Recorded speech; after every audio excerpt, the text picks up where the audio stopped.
Alright everybody, it's the Boxing Genius TV, and today we'll be doing a film study on the possible next opponent of David Benavidez, which is Caleb Plant. I was actually planning on doing a film study on David Benavidez, but since I think Caleb Plant is a more technical fighter, that's what I'm going to be doing today, okay? So to start off, we'll be looking at his stance. If you guys know already, Caleb Plant has his hands down, his head is not on the center line, and we'll be looking at a couple of clips to further understand that. So as you can tell here from this camera angle, it shows it perfectly. His head is not on the center. He's not exposing his head on the center. You compare it to his opponent who's squared up and the head is right on the center. Now, why does this benefit him? Because when he jabs, he can move that head to the right and avoid getting countered, which is what you'll see here.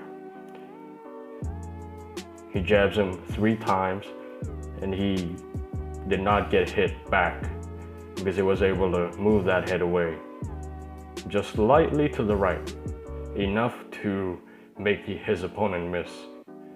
Second one here, again, you will see his head is not right on the center, which is very common to people who have their hands down. They don't keep that head in the center, okay? And then he just jabs him right there. And it's very hard to hit him because he can just bend down at the waist and slip those punches. All right, next up, we'll look at a very common move that Floyd Mayweather does, which is actually sliding away from the rope. So I'll explain it here. Now, when you get trapped on the ropes, or when Mayweather gets trapped on the ropes, this is one of the most common moves that he does. What he does is he takes that left foot, and he's in a squared stance. You see that? He takes that left foot and he uses his left foot to push him rightward, so he moves to the right. Here, Caleb will take that left foot and then he'll use that left foot to push him and for him to move sideward to the right. And so here he moves to the right. And then he slides away from the ropes here, and then he runs away. Here you'll see him do it again, but he gets cut off nicely. So his opponent cuts him off, and then he decides to move back to the left, which you can do. You can use this one to confuse your opponent.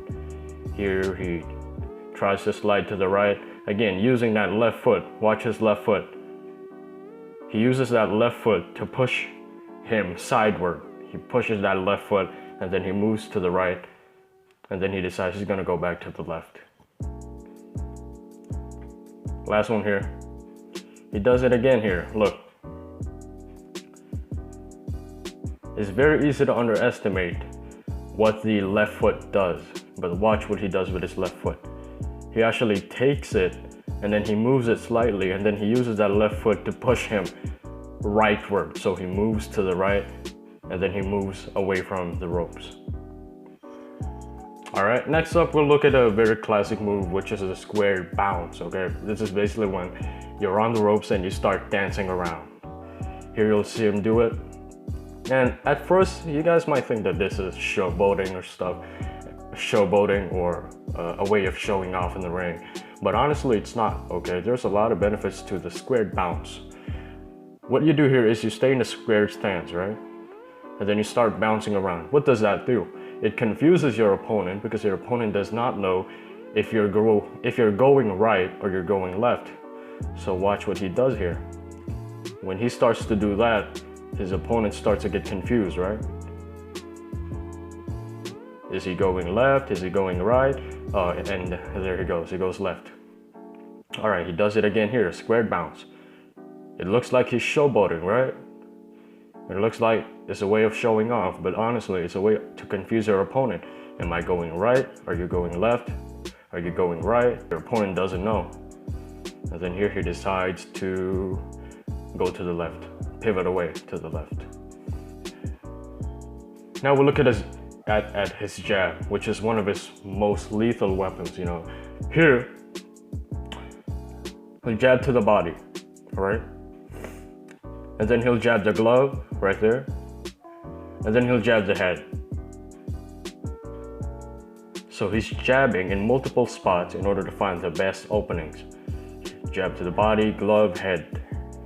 Look at it again. Body, glove, head.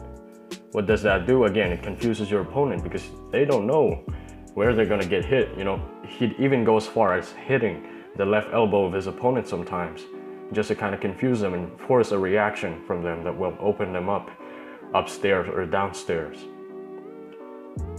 Here again, he'll jab at the head. He sees an opening downstairs, and then he exploits that. He draws a reaction from his opponent jabs with him, he slips a little bit, and then he hits him to the body.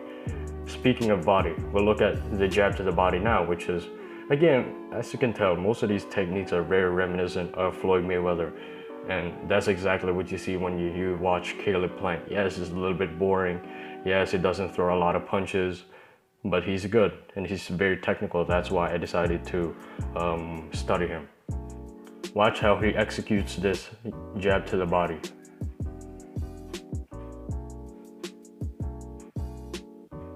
So as you can tell, he hits the left glove, and then once he saw that the opponent is open downstairs, he exploits it.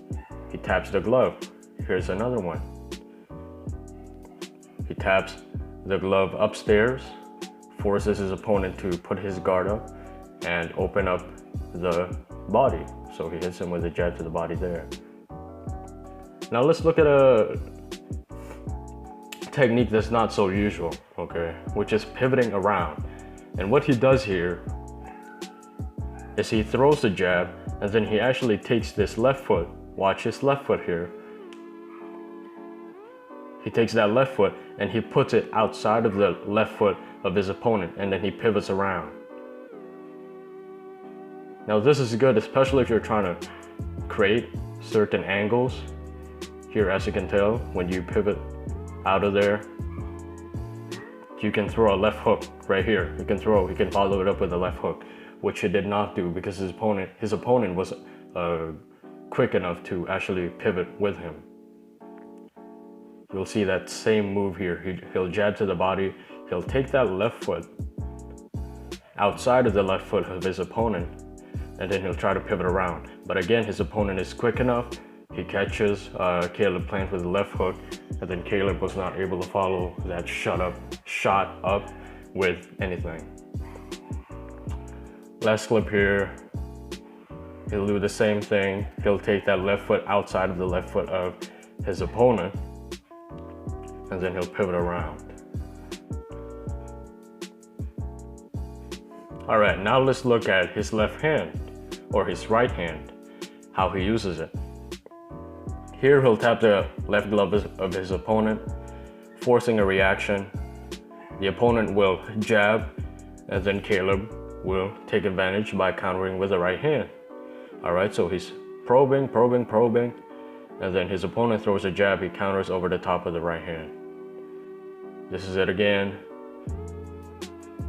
Drawing a response, his opponent puts his left hand down, and then he throws the right hand as soon as the left glove goes down. Next up here, he does it again, tapping the glove of his opponent, forcing a reaction, and then he sees that his opponent drops that left glove. Caleb Plant throws a quick right hand, ducks under it, which actually he did all night long, bro. Here it is again.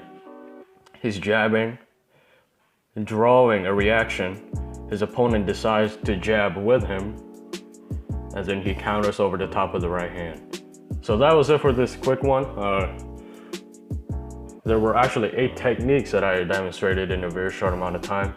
Subscribe to the channel if you're new, and I'll see you guys soon.